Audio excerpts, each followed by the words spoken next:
Hello everybody, welcome back to Punk Write. My name is Smee. Today I'm very excited. I finally got my box of author copies from Amazon and they are great. Say what you will about Amazon, they create a good product. The cover is beautiful, the page coloring, the paper quality, the ink. This is worth your time. If you do a good job on the front end, they're going to do the rest for you. I've had a lot of comments in other videos that ask me about my process in terms of getting something like this out. This is a pretty long book. It's about 100,000 words, 400 pages. And the questions are always about the process. How do you overcome that ambiguous, nebulous nemesis of writer's block? Stick around on today's episode where we'll take a look at things that are actually in your control so that you can be more efficient as a writer. Don't go anywhere.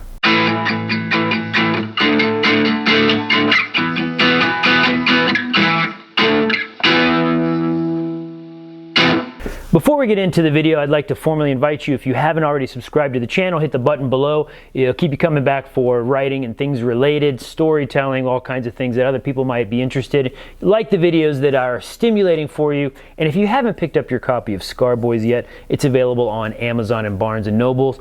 Go do that now. But let's get into the video for today. And what I've tried to do is identify 10 things that work for me, things that are actually in my control that I can manage so that my production is going to get you through a novel or any piece of writing that you're trying to do.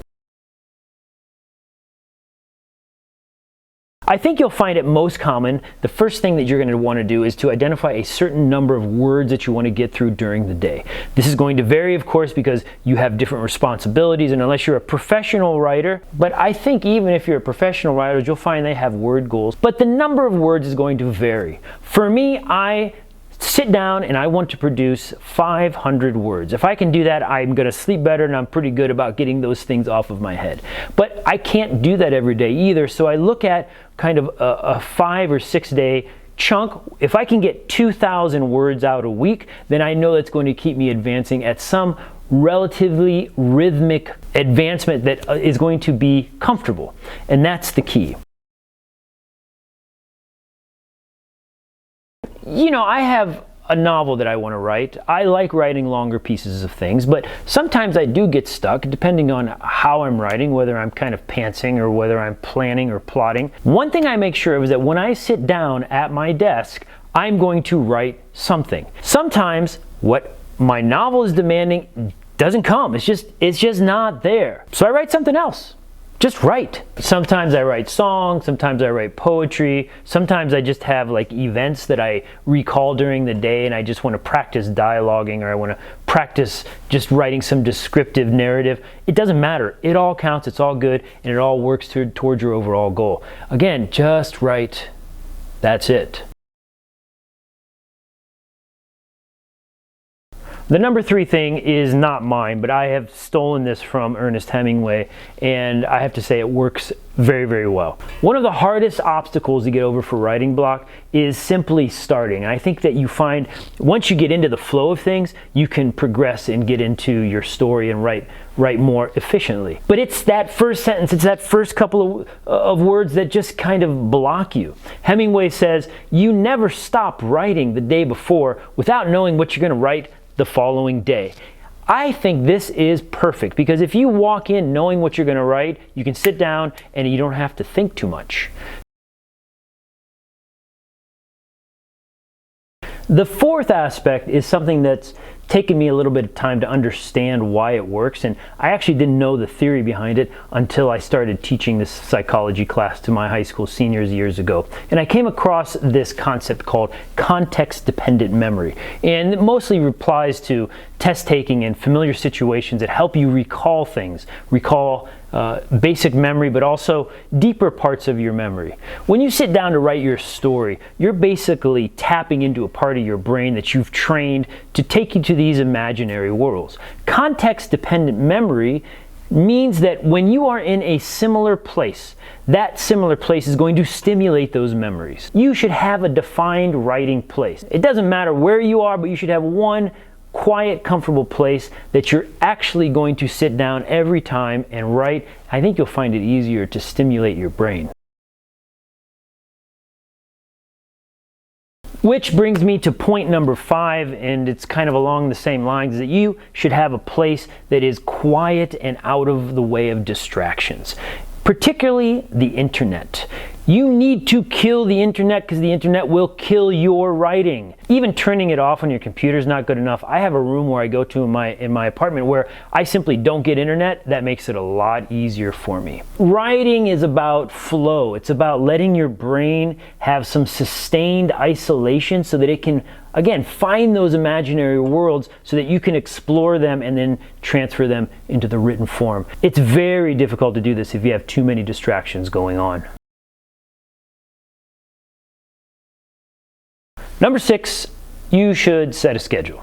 And what I mean by a schedule is that you can have some flexibility, but there should be a time that you know that you have set aside for you selfishly where you know that you can sit down and write. That can happen for me at night. Sometimes I do it in the morning. I find it doesn't work so well for me because I'm just tired. But I know that if I can sit down for an hour and a half at night, people respect that and I can produce much better. So this one is a curious one, and I think I incorporated this from Descartes. Not that I was actively looking for what Descartes was doing, but I had read somewhere about what philosophers do to produce. And Descartes had this particular habit of walking every single morning. So I'm like, I'm going to try this out. And when I feel stuck, when my ideas are not coming or my brain just isn't working, a walk is actually quite amazing. It isolates you from the world. It lets you kind of go into yourself, and truly people don't bother you when you walk, so you can get your brain flowing and your ideas kind of sorted out. So when you go back and sit down at the block, you can actually produce. Try it out. Number 8 is a curious one that I've had to struggle with, and I know that all writers to some extent struggle with it. But you can't feel guilty about not meeting your expectations. I think that guilt creeps into your mind and it really blocks you. We'll call it writer's block, but it's something else. It's like this mental wall that you put up that doesn't allow you to produce. I remember an interview with David Foster Wallace that I saw. He was on the Charlie Rose show, and this was right after Infinite Jest came out. Actually, I think I have a copy. Hold on. God, look at this thing. That is impressive. This is on my list to read next. It just makes me sweat thinking about it. But obviously, he's overcome some writer's block to get this out. Going back to the interview, Charlie Rose asks him, what are you going to do now? He's like, oh, well, I'm going to take a sabbatical and probably just mull around my house and feel guilty about not writing. Well, we all know what happened. But you should not feel guilt if you don't meet your expectations. There are very few of us who write professionally for a living. The vast majority of us do this as a hobby, and it should be fun.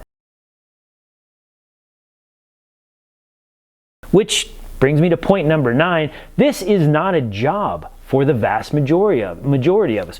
We are doing it because it's fun, because it is a hobby, it's exploratory. And if you're thinking about producing because you want to make money, oh, that's gonna kill it right there. That puts too much pressure on yourself. Writing is a way that we can explore our own lives. Kind of like making these videos. The YouTube videos for me are a way to document the things that I do on my journey of life.